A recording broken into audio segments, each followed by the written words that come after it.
Ed Piscor's father is adamantly defending his son. Now, Piskor is from Munhall, but he is nationally known for his work as a cartoonist on Marvel Comics.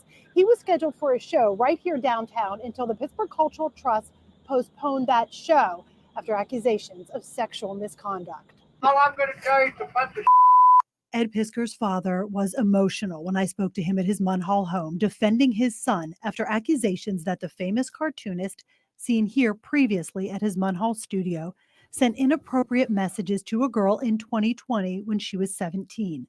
So this is Marcy Cipriani. She's the quote-unquote journalist who reported on Ed Piscor's allegations for Pittsburgh News. And she went and doxed his father's address. And journalists don't dox people unless it's for reasons of being targeted. And there was absolutely no reason that she needed to go and interview Ed's father.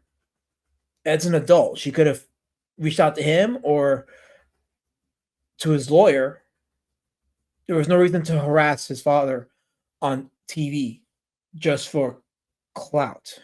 And mind you, she didn't even go and follow up with the accusers, Molly Dwight and Molly Might, and I forgot the other girl, but she didn't go out to those girls and reach out to them for further clarification, which if she had done that, she would have known that Molly Dwight came out and said, oh, no, he's not a pedophile. No, he didn't groom me. But that would require actual journalism. By the way, there's an article by Bounding into Comics, and kudos to Bounding into Comics, where they actually go over the entire history of the allegations right down to the final note that Ed Piscor posted.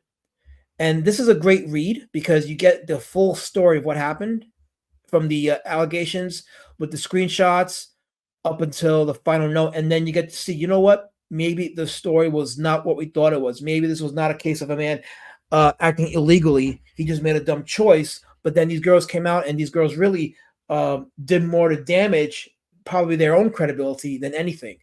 But I will leave the link to this Bounding into Comics article in the description of the video so you guys can read for yourself and come up with your own conclusions about what really happened and if these girls, Molly Dwight and Molly Might, deserve any sympathy or any scorn. I'm sorry, it's actually Molly Dwyer. I apologize. It's not Dwight, it's Dwyer. That's the name of the first girl who came out who said she was getting messages from him at 17, but she was still talking to him long after getting that first message, even liking his messages. So definitely not a victim. Victims don't tend to engage in or indulge in the attention of older men unless they like the attention. She could have blocked him. She clearly didn't. So, but I will leave you guys to draw your own conclusions. We have right here Marcy Cipriani's her most recent tweet on her Twitter profile. And this is in an unrelated story where she's apparently it's breaking news about some cop in Allegheny County. But the comment section is what I want to draw you to.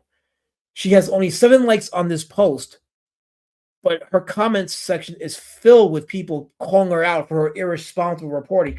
And actually, as you can see here, the reply tab here is now grayed out, which means that you can't reply to this. So it looks like she's disabled comments on this thread here. So we're going to go ahead and just look at the comments here to see how she is avoiding accountability. So here you have Yellow Flash's comment where he says, you have Ed Piscor's blood on your hands. And then I replied also with, was it journalistic integrity, Marcy, when you doxed Ed Piscor's father's address? Also, any updates on when you do plan on doing a report on Ed's final note in which he names his harassers, or will that require any integrity you lack to do so? Here's some other comments. You are the epitome of evil. What a dark soul you have. You helped push a man into taking his life by knocking on his father's door, doxing his unedited address, and harassing him with mere allegations. That wasn't journalism. That was terror. Yeah, again, like they could have had, they easily could have edited out or blurred the home street address to where his father lived, but they didn't do that because it's calculated, and that needs to be called out. That's irresponsible, I would say harassing journalism. The worst part about all this is that neither you nor your employers actually care about sexual assault. If you did, you would have taken that same energy to Josh Shapiro's campaign. Josh Shapiro is the governor of Pennsylvania. You would have taken that same energy to Josh Shapiro's campaign when they settled a sexual misconduct claim for $295,000, or when it was found that he was campaigning with somebody who was accused of having inappropriate relations with 2 minors. This guy gets accused of internet messages 4 years after the fact, and you're on his parents' front door. I hope I live to see the end of Pittsburgh's soulless shielded media. Do any of you journalists even think about the consequences of your actions? You have blood on your hands. You think you hate journalists enough? You don't.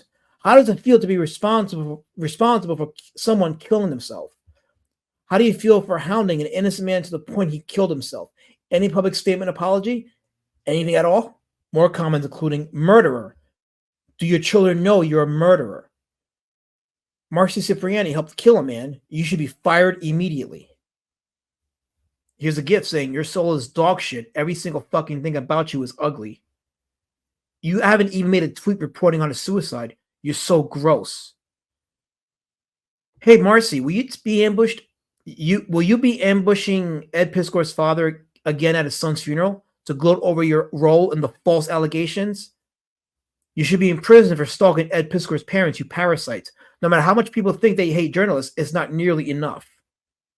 Ed Piscor killed himself after you bullied his elder parents. He committed no crime, yet you treated him like one. You should find a new career. Murderer. I will pray for you. I hope you confess your wrongdoings and pray on what you did. None of us are perfect. I hope that God will guide you to being a better person. You should visit his parents' house and make sure the home address is showing when you film. That will be effective journalism, right? Murderer, you should be locked up. What an evil cow you are. And again, a lot of these comments are basically the same thing. It's just calling her human scum, placing her responsible for Ed Piscor's death. Now, I don't believe, so I'm not going to go as far as say she is responsible for Ed Piscor's death. That was his choice. But did she engage and indulge in the same kind of harassment and mob mentality that led him to come to that conclusion? Yeah. And honestly, I think her and WTAE are liable. But that is my opinion. I'm pretty sure that people are looking into that as well. So at the end of the day, it's up to you to decide if you think Marcia Cipriani was accountable for the event that led to Ed Piscor taking his life, or if you believe she was just doing her job and it's really WTAE that's responsible. But honestly, I think this whole thing is just messed up. And the fact that there was no follow-up shows me that this had little to do with journalistic integrity and more to do with targeting. But that's just my opinion. What do you guys think? Do you guys think that this was a targeted hit piece by Marcia Cipriani and WTAE? You think they were just doing their job? What do you guys think? Let me know what you think. I already said what I had to say on this matter, and I think that I think she acted recklessly. But what do you guys think? Let me know in the comments, and also read that Bounding into Comics article and spread that information out. The truth has to be heard, and I think that, as I stated in my previous video on Ed Piscor, men have to make smarter choices. You got to stop contacting these weird psychotic women. And if you're an older gentleman over the age of 30 and so forth, for goodness sakes, don't reach out to women younger than 25. Just don't do it. It's not worth it. Stop thinking with your dick and think with your head. Again, refer to my previous video on the Ed Piscor stuff, and you'll hear my detailed thoughts on what I think you should do to avoid being Me Too'd, to avoid having your life destroyed over false allegations, unconstitutional methods used to destroy people. And yes, avoid the comic book industry because it's cancer, it's poisonous, and it's demonic. If you're a comic artist, you have no reason to associate with the comic book industry. Let it die. Let them eat each other and let it die.